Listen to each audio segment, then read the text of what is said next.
오늘은 아주 특별한 선물 받은 기분입니다. 다음 세대가 찬양을 하고 찬양 내용도 하나하나가 아주 좋습니다. 철학적인 내용도 있고 이 수없는 끝나지 않는 질문에 짐을 지고 그러나 여전히 주님을 찬양한다고 하는 청년다운 찬양이었고, 우리 서로가 태어났을 때 봤는데 벌써 이렇게 커가지고 기도하는데 존재 자체가 너무 은혜가 되네. 존재 자체. 특히 그 말씀에 집중해 달라고 하고 거짓말하지 않게 해달라고 하는 자기 수준에 맞는 아주 감동입니다. 또 우리 하민은 연습을 많이 한 것 같아요. 또박또박 성경 말씀을 아주 경외함으로 읽었습니다. 제가 지난주에는 대구에서 캠프를 열었습니다. 10번째 열었는데 그중에 이제 어린아이들 둔 아빠가 오셨어요. 서로 아빠쯤 될 거예요 아마.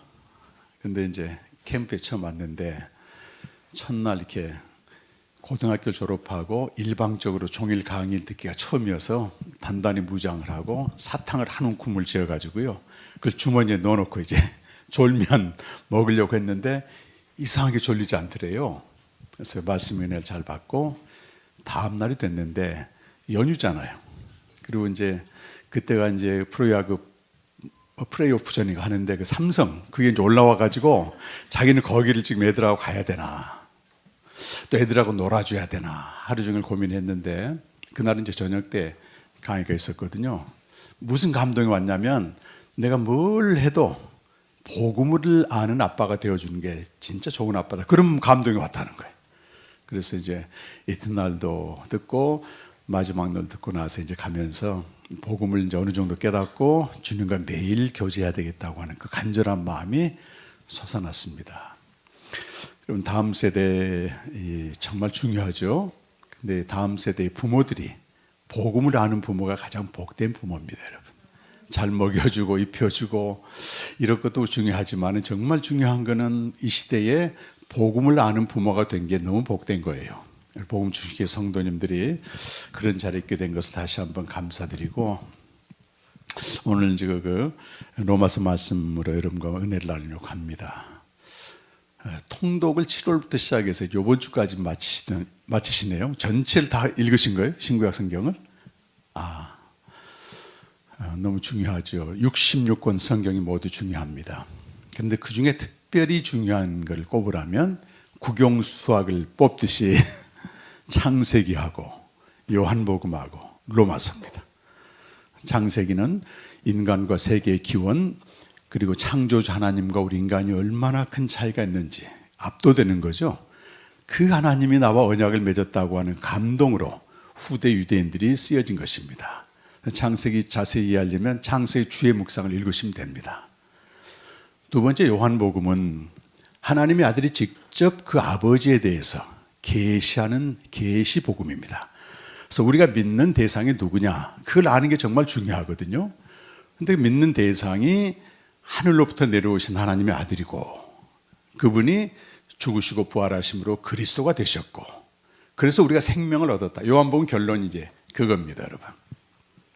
그래서 중요하고, 로마서가 왜 중요하냐면 그러면 어떻게 믿을 것인가, 이 문제예요. 믿는 대상과 어떻게 믿어야 될 것인가를 로마서에서 기록하고 있습니다. 로마서가 이 땅에 태어난 건 아주 우연이었어요. 가끔 보면은 태어나지 말아야 할 아이들이 효도하는 경우가 있잖아요. 안 낳으려고 했는데 어쩌다 낳았어. 근데 그 아이가 정말 대박을 터뜨린다고, 그런 경우가 있습니다. 근데 로마서는 사실은 바울이 쓰려고 계획을 안 했던 서신이에요. 그가 이쪽 1, 2, 3자 전도여행을 마치고 이제 그 다음에 로마로 가려고 했는데 가는 길이 다 막혀 있는 거예요.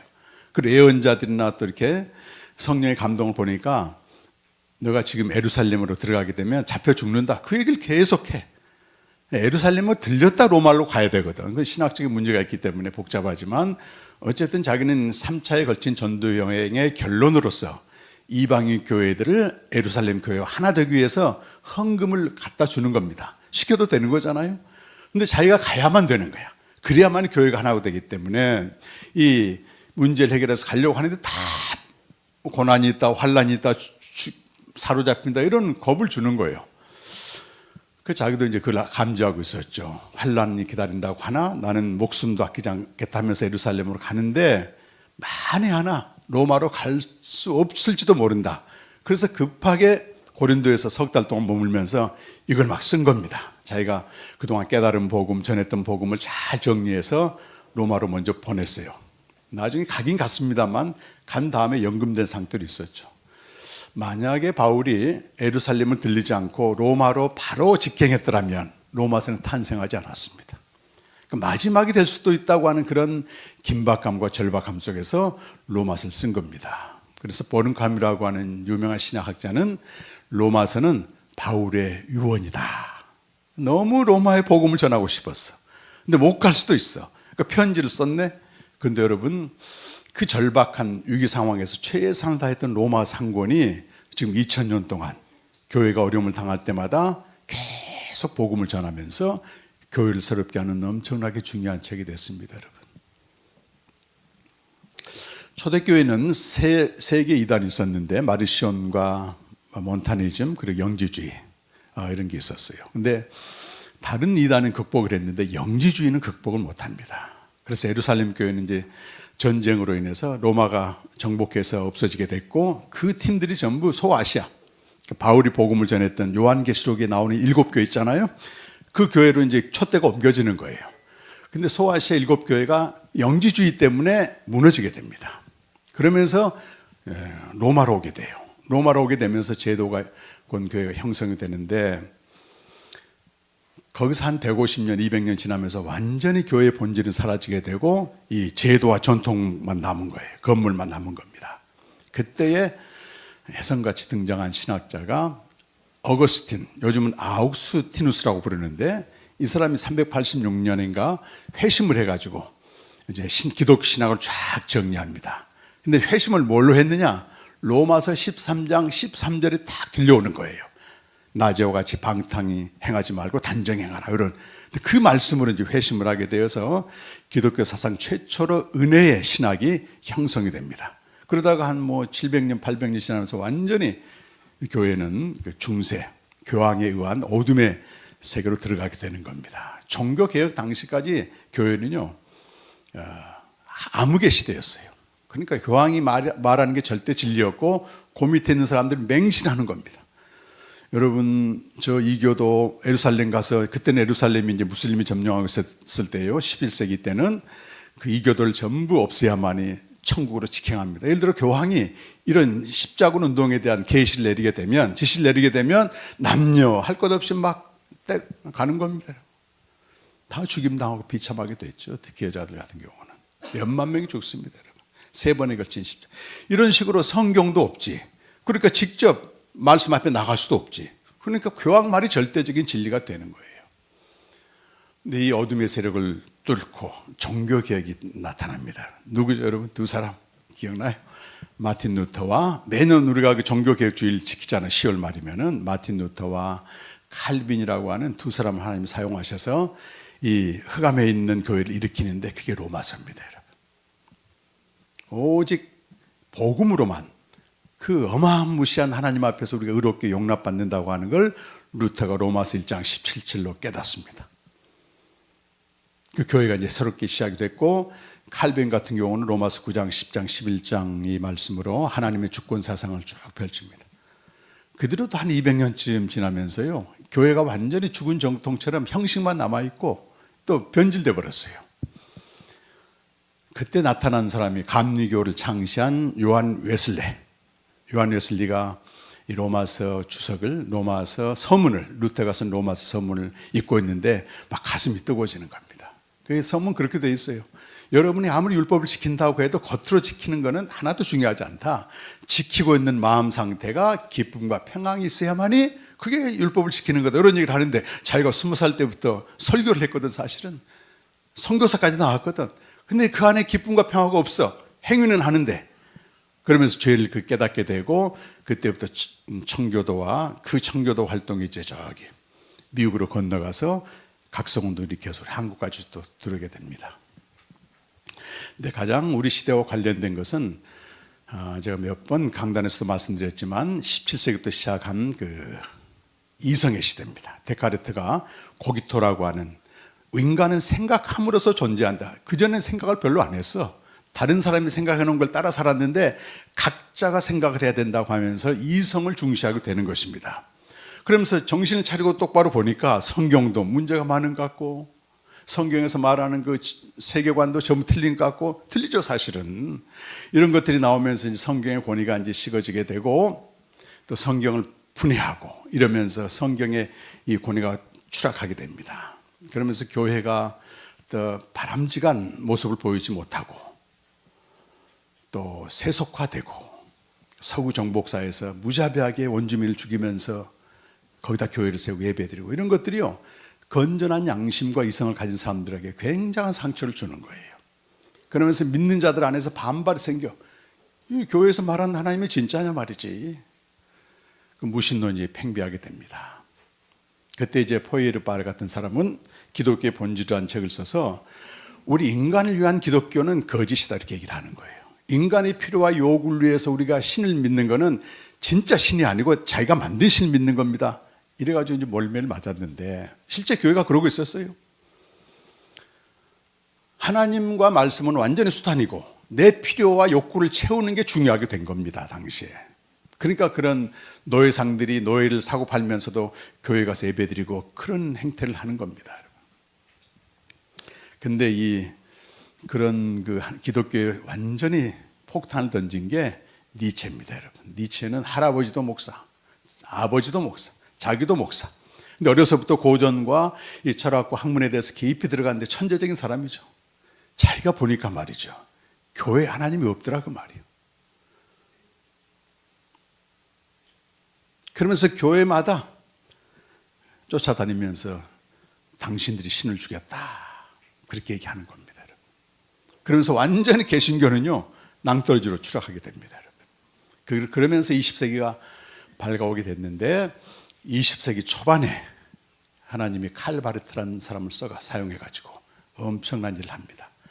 그러니까 11개월 동안 본인 말로 그랬어. 술 취한 사람처럼 써내려간 로마서 주석이 완전히 세상과 교회를 뒤집어놓습니다.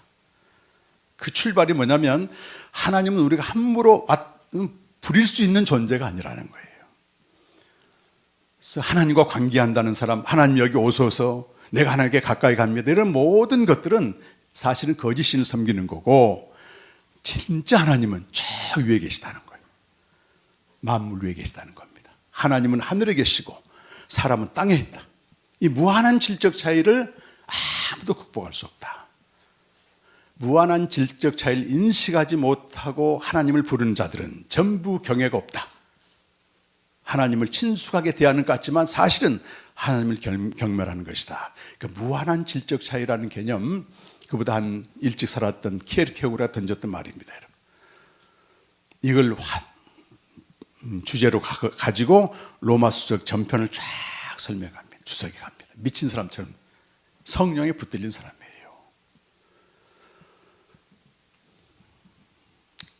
그래서 어떤 사람들은 로마 수석 한 권이 자유주의자들, 그때 당 자유주의자들은 어떤 사람들이 있는가 하면 교회가 세상이 망가지고 있는데 침묵하고 있으면 어떡하느냐, 하나님과 관계하는 것도 중요하고 하나님의 본질도 중요하지만 들고 나서야 된다 해가지고 이 사람들은 사회 정의와 이 혁명을 부르짖으면서 갑니다. 그때가 대부분 그랬어요. 지금 현재 말하는 좌파 목사들처럼 완전히 100년 전에 그러고 있었습니다. 근데 칼바르트가 말씀을 연구해 보니까 이 사람들이 말씀보다 이념을 앞세우고 있는 거야. 자기 스승들이 전부 그런 사람들이었거든. 그래서 하루아침에 그들과 결별하면서 썼던 게 로마서 주석입니다. 하나님은 우리가 마음대로 할 수 있는 분이 아니라는 겁니다. 무한한 질적 차이 앞에서 그 인식할 때 우리가, 여러분 보세요. 북한 주민들이요, 김정은 어떻게 대합니까? 무한한 질적 차이로 대해요. 그러니까 김정은 앞에서는 막 열광을 하든지 부들부들 떱니다. 이인자라도. 그런데 우리 하나님은 그와 비교할 수 없는 높은 곳에 계신 분인데 하나님을 우리가 함부로 대한다고 하는 그 얘기부터 시작해가지고 로마서를 펼쳐가는데요. 저는 개인적으로 9월 1일부터 로마서를 이제 묵상을 하게 됐어요. 근데 이제 베트남의 하이퐁에 우리 동역자 교회에 가게 됐는데, 이건 이제 로마서를 들고 갔습니다. 한 1000페이지 넘는 최근에 번역된 좋은 번역자가 번역한 게 있습니다. 그리고 그 추천사를 보게 되면 우리 한국의 유명하고 또 권위 있는 목사와 신학자들이 다 이렇게 추천사를 썼어요. 이거는 주석이 아니고 선포되는 복음이다, 한마디로. 그러면서 제가 앞부분부터 쭉 읽는데, 하이퐁을 갔는데 말이죠, 원래는 주일날만 설교를 하고 나머지는 구경하러 간 거예요. 사실 목사님 와서 좀 쉬시라고. 근데 우리가 간날에 태풍이 불어가지고 모든 게 막혀버린 겁니다, 이렇게. 그래서 집안에 갇히다시피 했는데, 저는 이걸 들고 가가지고 이걸 읽는데요, 심장이 뛰는 것이. 그리고 한 달 동안, 정확히는 한 달 10일 동안 이 주석을 하루에 한두 시간씩 읽으면서 로마서 묵상을 했어요. 근데 보통 새벽 1시, 2시에 일어나서 묵상할 때도 있었는데요, 어느 분이 그랬더라고요. 어느 신학자가 로마서 주석은 자유주의자들이 노는 놀이터에 폭탄을 던졌다 그랬는데, 애매모호하게, 아직도 애매모호한 복음에 대해서 제 가슴에다가 폭탄을 던진 것 같아요. 정말 한 달 열 동안요, 너무 행복하게 황홀하게 지냈습니다. 황홀하게. 기회가 되시면, 제가 지금 창세기 주의 묵상을 냈는데 지금 2개를 더 내려고 해요. 로마서 주의 묵상을 하고 이제 요한복음 주의 묵상을 이렇게 하게 되면 제가 해야 될 소임이 끝나지 않을까 생각됩니다. 이 엄청난 말씀인데, 로마서의 주제는 그겁니다, 여러분. 우리 인간의 실존은 비참하다는 거예요. 근데 비참하다고 하는 걸 인식하는 건 언제냐면, 저 하나님을 볼 때만 인식이 돼. 우리가 경쟁적으로 다른 사람을 보게 되면 내가 뭐가 비참하냐 그러는데, 욥도 말이죠, 자기가 비참한 걸 몰랐습니다. 비참하게 되었지만 그래도 자기를 공격하는 세 친구를 완전히 압도하잖아요, 이렇게. 근데 진짜 하나님이 저 위에서 나타나니까 어떻게 돼요? 내가 티끌과 제 가운데서 회개한다 하면서 자기의 비참한 실존을 인식하는 겁니다. 인간의 자기의식은 내가 얼마나 하나님 앞에 비참한 자인 걸 인식할 때 참 하나님을 만나게 되는 거예요. 로마서는요, 시작과 끝이 복음이에요. 시작은 로마서 1장 1절 4절 하나님의 복음으로 시작하고, 마지막은 오늘 읽었던 나의 복음으로 끝납니다. 1장 1절에서 4절까지 한번 읽어보실까요? 로마서의 서두입니다. 서두.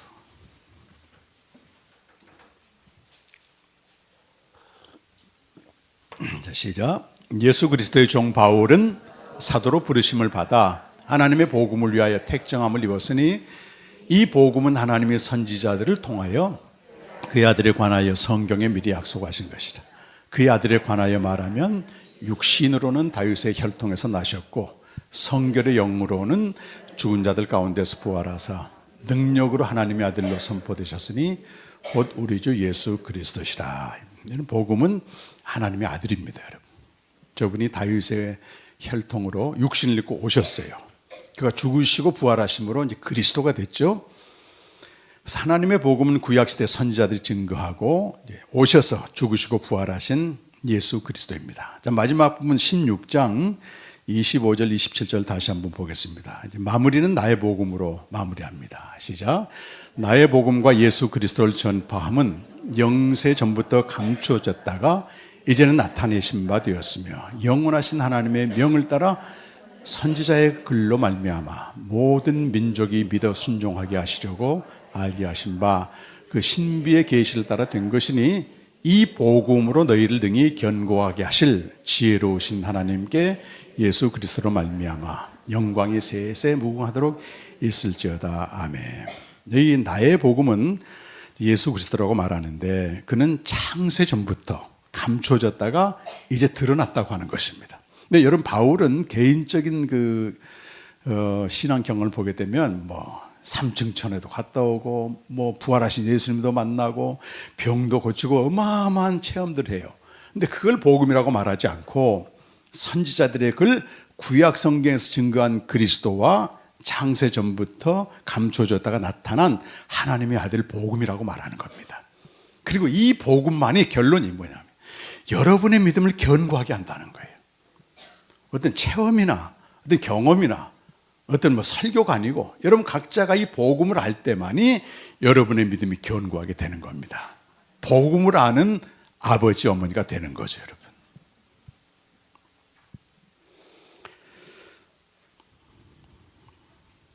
역사적으로 출현했던 예수란 분이, 예수란 이름은 역사적으로 존재했던 분이란 뜻입니다.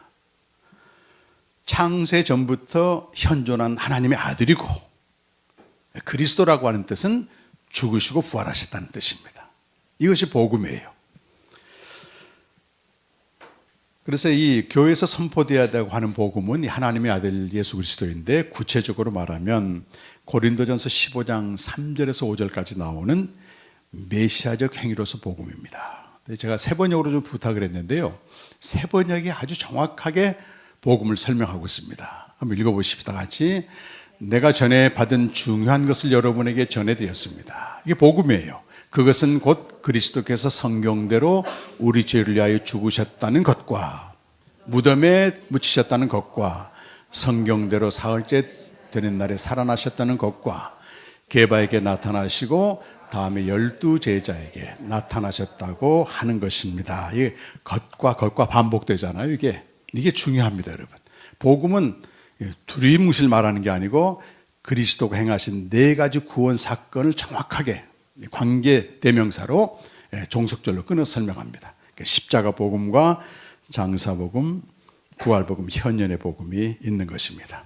근데 이 복음은 그 자체가 목적이 아니고, 이 복음은 창세 전부터 약속된 영원한 생명을 얻게 하는 것입니다, 여러분.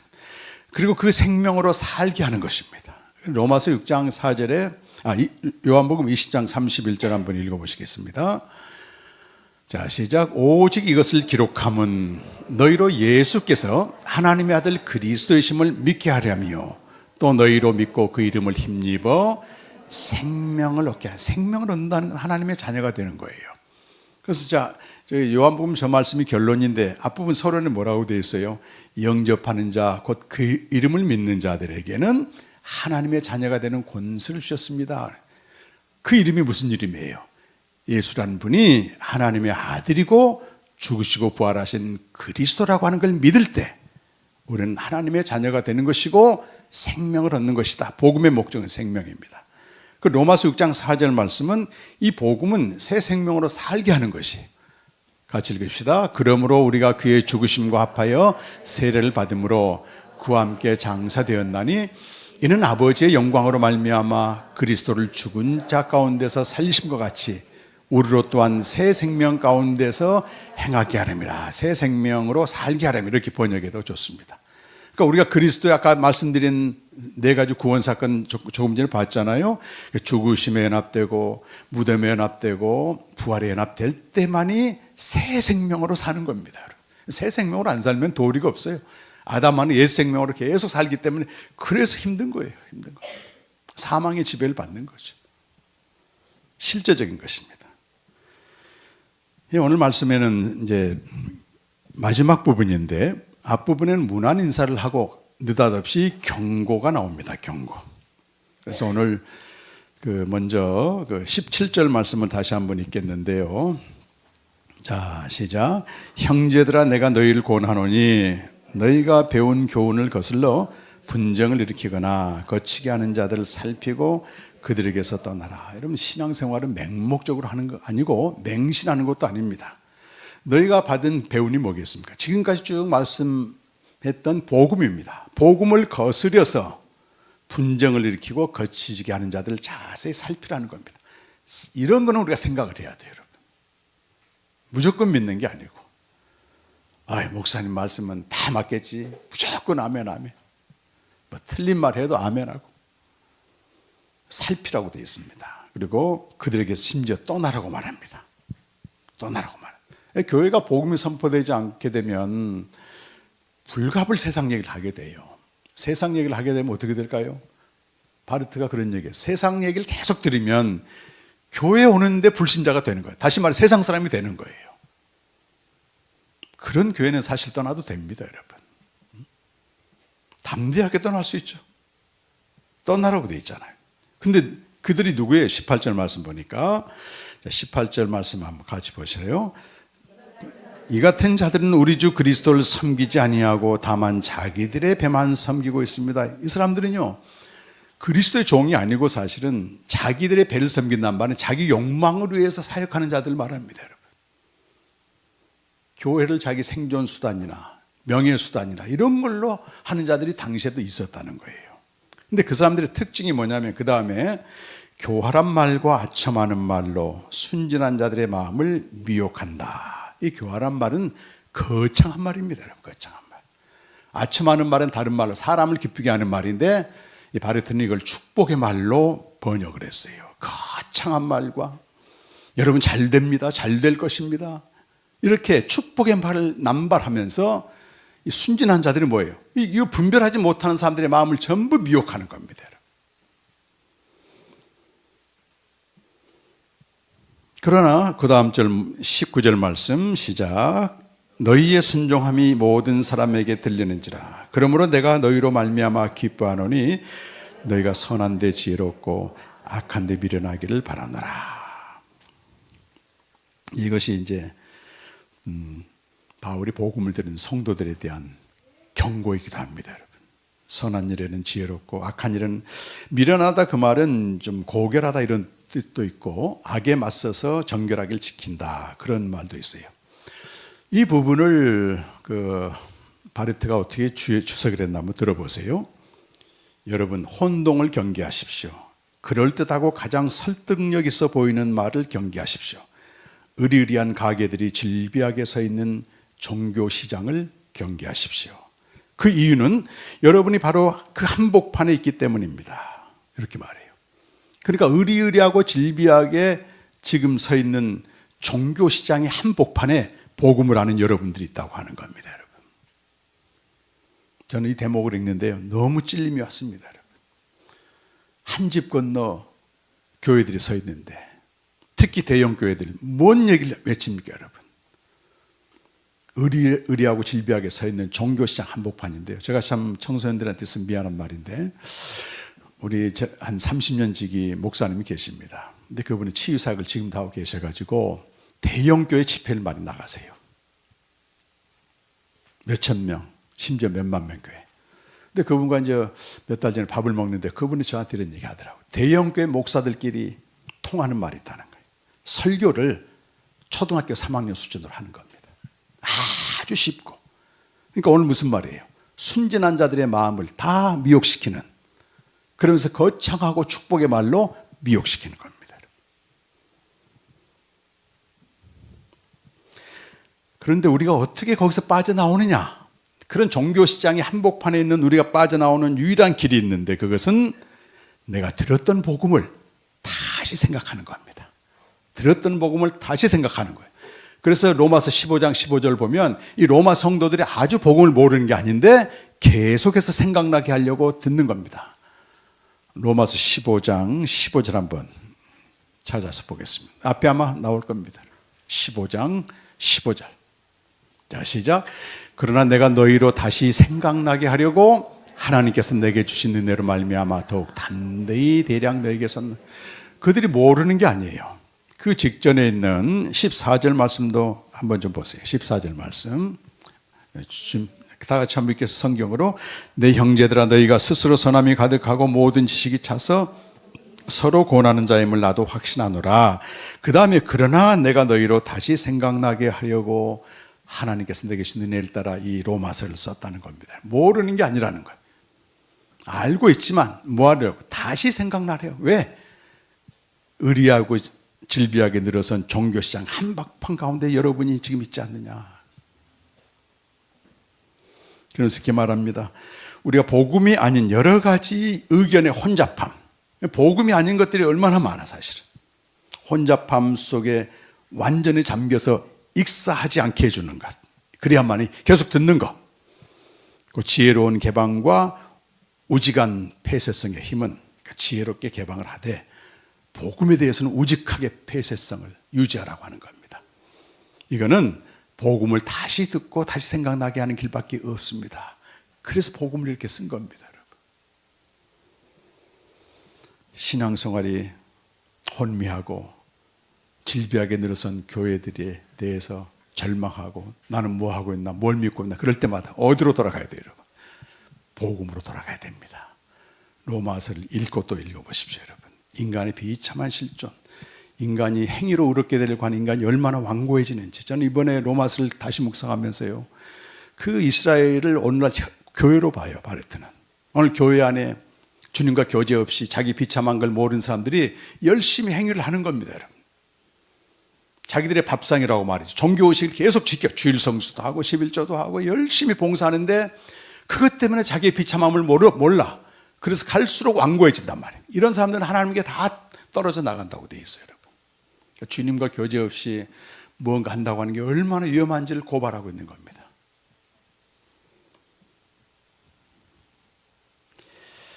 그러면 듣고 생각하는 복음에 합당한 삶이 과연 뭔가? 로마서에서 말하고 있는 소위 새 생명의 삶은 뭔가가 로마서 1장 12장 1절과 2절에 나옵니다. 정말 이 말씀은요, 우리가 앞에 부분은 좀 잊어먹더라도 실제 삶과 관련된 거기 때문에 꼭 마음에 담아가시기 바랍니다.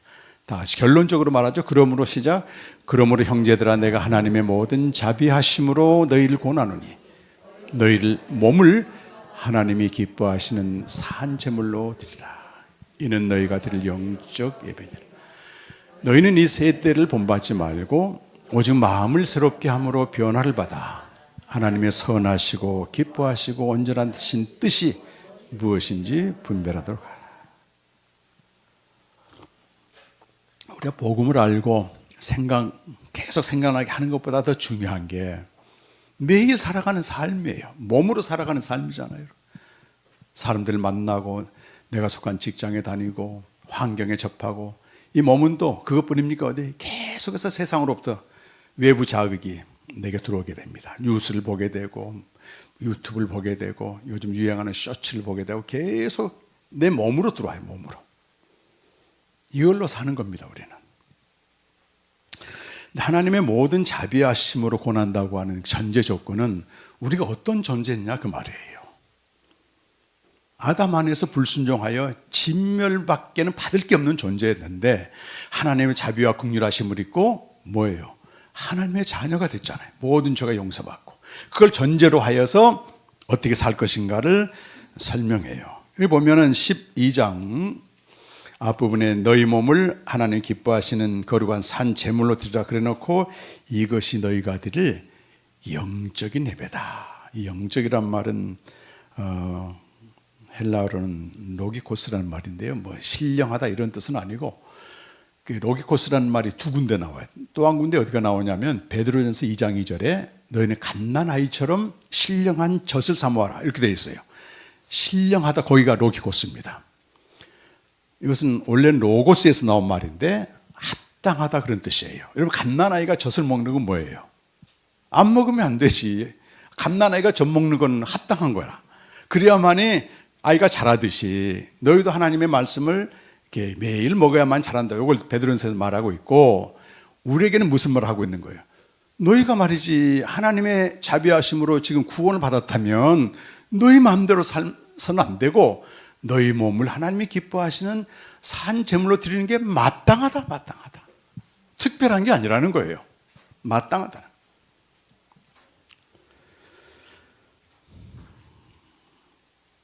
이 스피노자는 몸에 대해서 통찰을 했는데, 우리 몸은 영혼, 보이지 않는 내면성, 상상, 이것보다도 중요한 게 우리 몸이 중요하다는 겁니다. 우리 아무리 머릿속에서 나 예배 드려야지 그래 놓고도 예배 드리나 몸이 나와야지 중요한 거는 몸이. 그러잖아요. 그래서 이걸 우리 황정호 목사님은 아주 쉽게 예화를 들었더라고.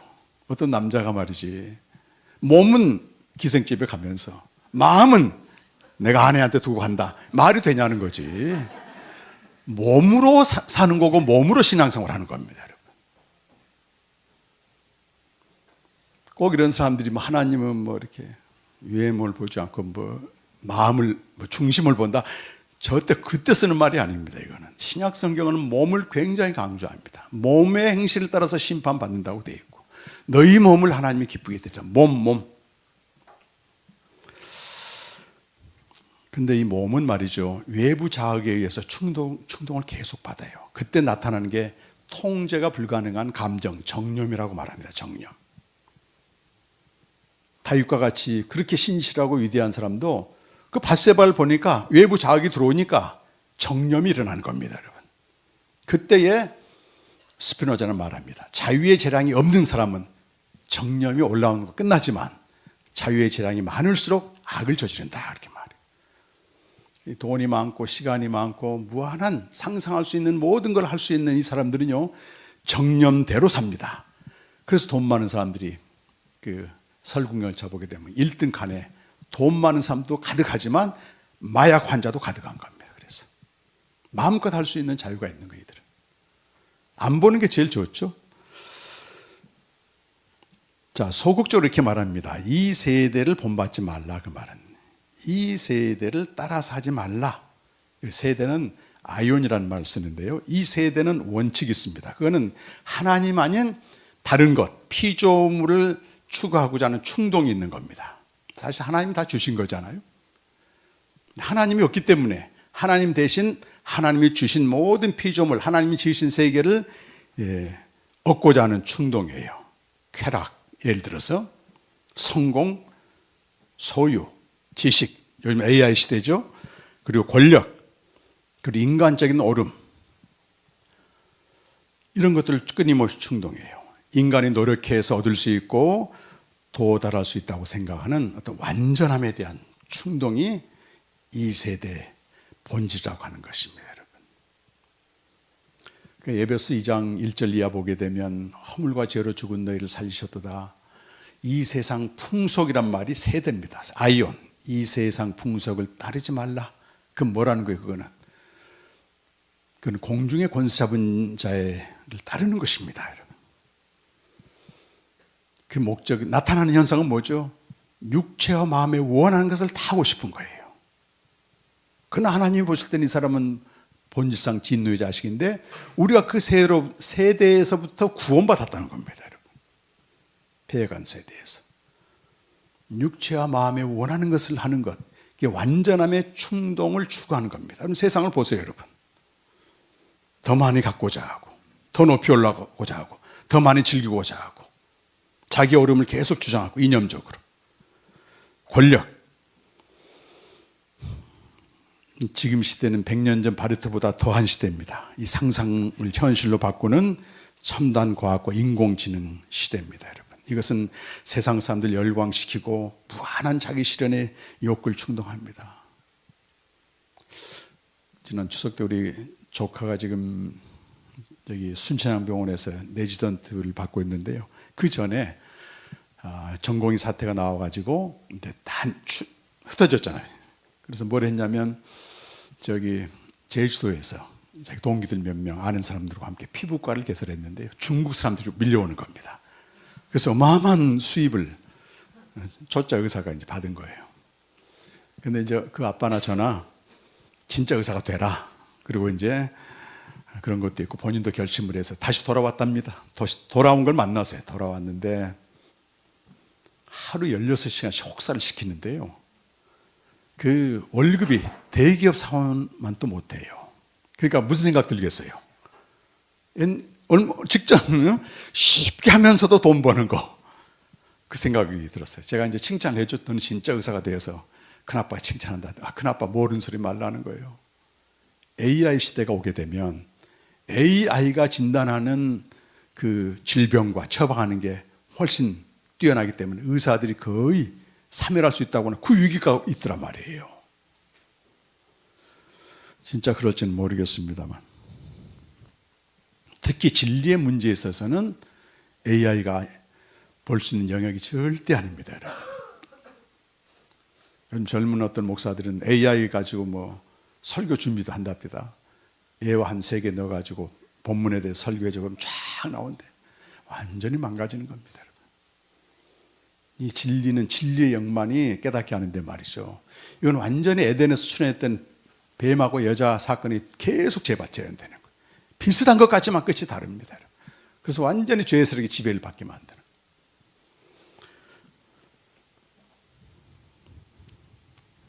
우리 그리스도인은 이 세대에 순응하지 말고 본받지 말고 우리 인간은 내가 원하지 않아서 태어났지만 하이데거 말대로 본성상 따라 사는 존재라는 거예요. 내가 뭘 받겠어? 보는 대로 따라하지. 평생 믿어도 복음이 없는, 예를 들어서 신앙생활 하게 되면 계속 따라서 믿습니다. 그게 따라서 저 멸망까지 가는지도 잘 모르죠, 여러분. 이 그리스도인 우리는, 하나님의 자비하심을 입은 우리는 이 세대를 따라가지 말고, 이게 쉽지 않아요, 여러분. 그래서 공동체가 필요합니다. 안 따라가면 왕따 당하잖아, 왕따. 비난받잖아요. 무시당하고 말이지. 참 청년들이 오늘 찬양을 정말 은혜스럽게 하더라고. 거짓이 무너지고 진리가 선포되게 해달라고 찬양하잖아요. 근데 그 고백이 여러분의 진심 어린 고백이 돼야 돼, 사실은. 그렇게 될 줄로 믿습니다. 또 하나는 적극적으로 지각을 새롭게, 여러분 12장 2절 뒷부분에 있는 마음을 새롭게 하라, 그 말은, 마음이라는 말은 느끼는, 또 생각이 들어가는 초소를 말하고, 여기 마음이라는 말은 번역을 지각으로 해야 돼. 누스라고 하는, 신을 아는 기관을 본래는 누스라고 말합니다. 지각 또는 이성이라고 말해요. 이성을 새롭게 해야 돼. 변화를 받아야만 됩니다. 뭘 안 하려면, 이 세대를 본받지 않으려면 깨어나야 되는 겁니다. 이 세대가 어디로 가고 있고 그 마지막이 어딘지 이걸 보라는 겁니다, 여러분. 그때 우리는 하나님의 선하시고 기뻐하시고 온전하신 뜻을 분별하며 그렇게 살 수 있다고 말하는 거예요, 여러분. 여러분 시편 73편은요, 악인의 형통함을 얘기하는데, 사실은 하나님 없는 모든 인간이 추구하는 그 완전함의 정상에 이르는 그 사람이 등장합니다, 여러분. 어마어마한 사람이에요. 아마 세상 사람들 다 이 사람처럼 되고 싶을 겁니다, 여러분. 근데 경건한 시인은 날마다 하나님 앞에 살면서 자기 죄를 발견하고 회개하고 또 징계받고 그렇게 살고 있거든. 근데 그 몸으로 세상을 딱 보니까 이건 도대체 실족할 수밖에 없는 거예요. 내가 이렇게 바르게 산다고 해서 이게 뭐가 돌아오나? 이런 겁니다, 여러분. 그래서 통독하신 분들도 있고 하기 때문에 오늘은 시편 73편을 전체를 한번 통독하려고 합니다, 여러분. 28편까지 있는데, 28절까지 있는데, 인내를 가지고 한번 읽어보십시다, 같이 한번. 이제 세 번역 성경으로 했습니다. 아삽의 노래죠. 1절 시작. 하나님은 마음이 정결한 사람에게 선을 베푸시는 분이건만 나는 그 확신을 잃고 넘어질 뻔했구나.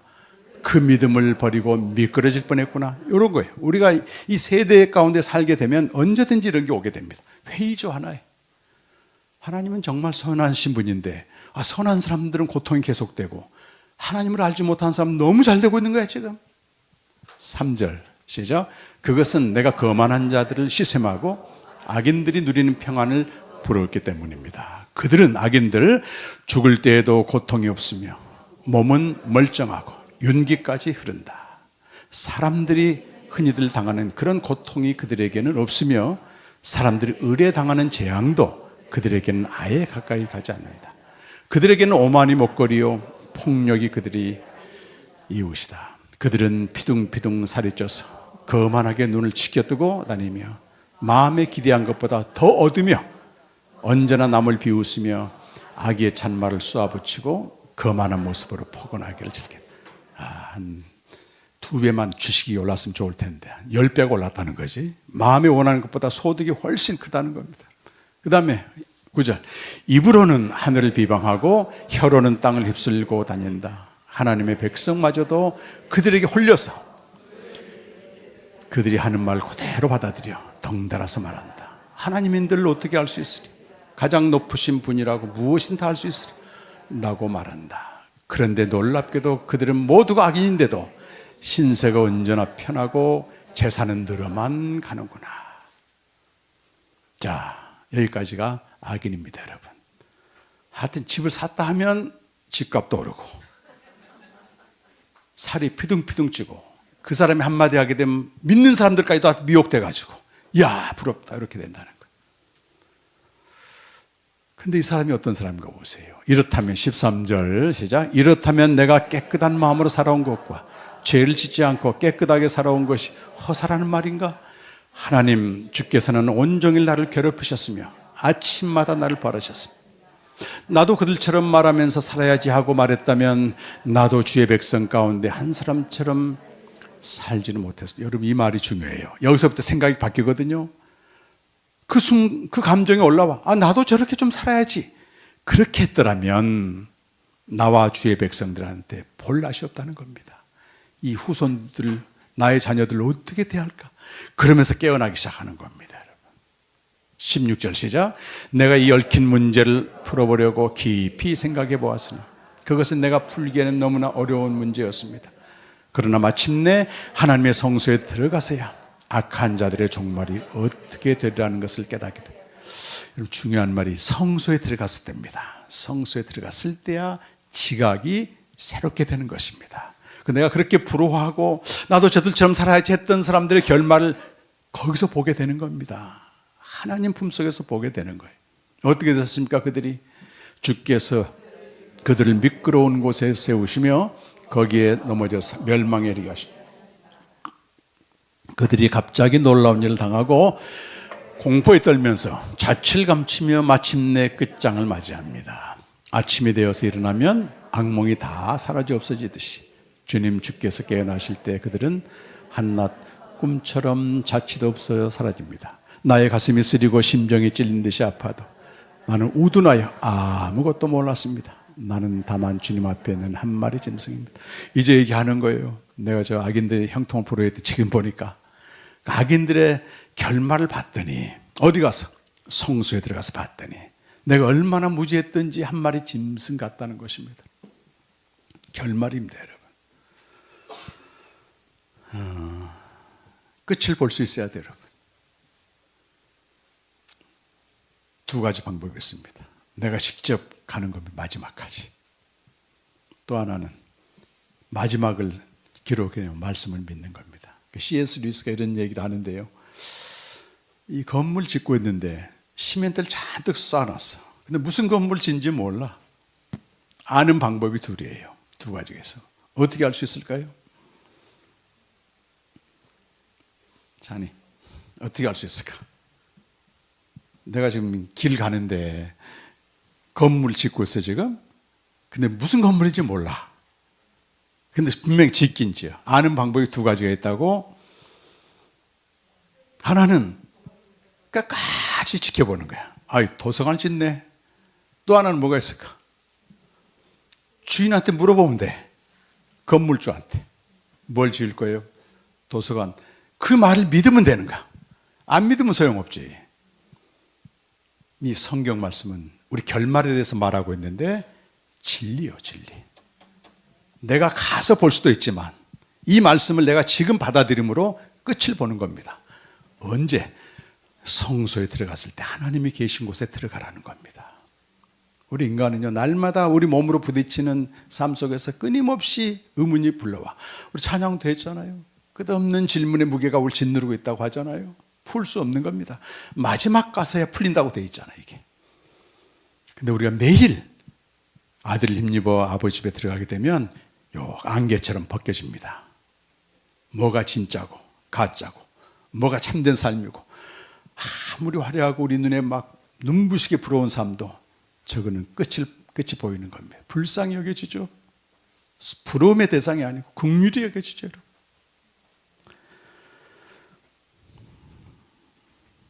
그 다음에 한번 읽어볼까요? 그러나 나는 늘 주님과 함께 있으므로 주께서 내 오른손을 붙잡아 주십니다.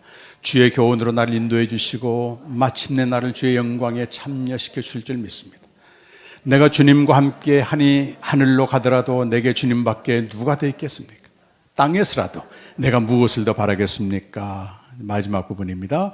내 몸과 마음이 다 사그라져도 하나님은 언제나 내 마음의 든든한 반석이시오. 내가 받을 몫의 전부이십니다.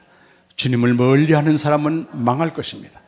주님 앞에서 정죄를 벌이는 사람은 주께서 멸하실 것입니다. 하나님께 가까이 있는 것이 나에게 복이니 내가 주 하나님을 나의 피난처로 삼고 주께서 이루신 일들을 전파합니다. 아멘입니다. 시편 1편은 복 있는 자가 누구냐 하는 거야. 악인을 따르지 않는 자가 복이 있도다. 오직 여호와의 말씀을 즐거워하며 그 말씀을 주야로 묵상하는 자가 복되다고 말합니다. 그런 사람은 하나님이 때를 따라서 시냇가에 있는 나무처럼 때를 따라서 그분의 때에 다 열매 맺게 하는 것입니다. 여러분. 저는 20대만 해도 완전함의 충동, 악인의 형통이 인생의 목적이었어요. 그래서 은행을 들어갔고 그것도 부족해서 열심히 공부해서 학위를 받고 증권회사 들어가서 뭔가 되는 것 같았습니다. 그러다 망해가지고 하나님이 이렇게 이 길로 인도했는데요. 우리 친구들, 은행 동기들 다 출신들이 겉으로 볼 때는 지금도 잘 삽니다. 다시 돌아가서 너 거길로 갈래? 가끔 은행 다니는 꿈을 꿔요. 이렇게 사는 게 팍팍할 때는 다시 복지관 꿈을 꾸더라고. 깨어나고 보면요 0.001%도 안 부럽습니다. 여러분. 왜? 매일 성소에 들어가잖아요. 저라고 무슨 대단한 사람입니까? 잘 나가는 목사들, 큰 소리 뻥뻥 치는 목사들, 상상하는 걸 다 현실로 옮기는, 부럽죠. 우리 파리 포럼을 했는데요. 대형 교회 세 군데가 와가지고 2억 이상을 썼습니다. 여러분. 먹고 비행값도 대줬지만 그 참석했던 우리 제자 선교사 그래. 목사님 2억을 이렇게 쉽게 쓸 수도 있네요. 다음 주에 제가 이제 러시아 가잖아요. 전부 개미군단이에요. 10만 원씩 해가지고 겨우 만들어서 갑니다. 여러분. 그 목사들이 가끔 부러울 때 있겠어요, 없겠어요? 한 방이면 되는데 이거 구차스럽게 이런 거 안 해도 되고 매일 주님 품에 들어가서 그들의 결말을 보는. 지금은요, 제가 특별히 로마서 이제 바르트 통해서 묵상 끝내고 나서 소위 그렇게 의리의리하고 거창하게 말하고 축복의 말을 전하는 이 대형교 목사들에게 너무너무 긍휼이 생겨요. 그 밑에 성들도 마찬가지고. 부럽지 않습니다. 그 속에 들어가게 되면. 그 결말을 보잖아요, 결말을. 제가 이 말씀을 일주일 내내 준비하는데 여러분 어제 뉴스 보셨겠지만 2주간의 화제는 뭐였냐면 청년들이었습니다. 다음 세대 예배 드리지만 말이죠. 청년들이 너무너무 고통당하고 있어요. 64명이 일단 잡혀가지고 왔는데 대부분 20대, 30대 초반인데 다 문신하고. 그들이 처음부터 그랬겠습니까? 치솟는 물가와 상상할 수 없는 집값, 취직도 안 됩니다, 여러분. 20대 취업률이 45%라고 하는데요. 그것도 대기업은 한 명이고 대부분 임시직, 알바, 계약직이요. 그들이 무슨 희망이 있냐 말이지. 근데 단기간에 고수익을 낸다고 하는 그 유혹에 안 넘어갈 청년들이 어딨냐 말이지. 이 중심이 없게 되면. 순수하게 갔는데 가보니까 완전 범죄 소굴이야. 보이스피싱 시키고 온라인 사기 시켜가지고 말 안 들으면 고문시키고 장기 적출하고. 끔찍한 시대입니다, 여러분. 근데 그들이 다 하나같이 뭘 원하는 거예요? 완전함의 충동입니다. 이 세대를 본받고자 하는 겁니다. 이 세대를 본받고자 하는 겁니다. 거스를 수 있어요, 여러분. 복 있는 자는 매일 성소에 들어가는 겁니다. 이걸 지금까지 조 목사님 외쳐왔잖아요, 여러분. 거기에 도움을 드리려고 새벽마다 말씀을 던지잖아요. 제가 해보니까요, 하루 종일 말씀에 붙잡혀야 되겠더라고. 사역하시는 거예요, 지금. 뭘 기뻐하시겠습니까, 여러분? 여러분이 이 말씀을 통해서 주의를 받고 주님과 교제하길 바라는 거 아니겠습니까, 여러분?